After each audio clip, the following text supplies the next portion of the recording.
China వాళ్ళ అతిపెద్ద giant electric vehicle manufacturing company భారతదేశంలోకి రాబోతోందా? ప్రత్యేకంగా తెలంగాణలో పెట్టుబడులు పెట్టబోతోందా? $10 బిలియన్ వర్త్ కంపెనీ ఇక్కడ పెట్టుబడులు పెట్టబోతోందా? అవుననే కథనాలు చెప్తున్నాయి. అదే BYD company. BYD company recent గా రెవెన్యూలో టెస్లాను కూడా దాటిపోయింది. 2024లో BYD రెవెన్యూ ఎంతో తెలుసా? $107 బిలియన్. టెస్లా వాళ్ళ రెవెన్యూ $977 బిలియన్ మాత్రమే. అంటే టెస్లాను కూడా దాటిపోయింది. అదే విధంగా 2024లో BYD వాళ్ళ సేల్స్ ఎంతో తెలుసా?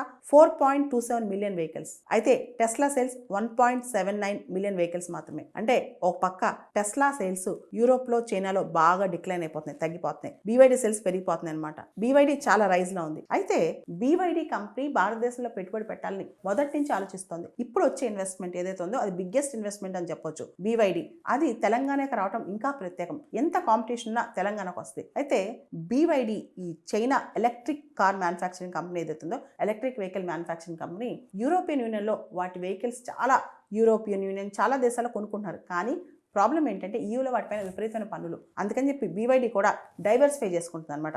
దీనిలో భాగంగా BYD హైదరాబాద్కు వస్తున్నట్లు కథనాలు చెప్తున్నాయి. ఒకవేళ కనుక BYD ఈ వెహికల్ మ్యానుఫ్యాక్చరింగ్ కంపెనీ హైదరాబాద్కు వస్తే అది మన అసెట్ అని చెప్పుకోవచ్చు.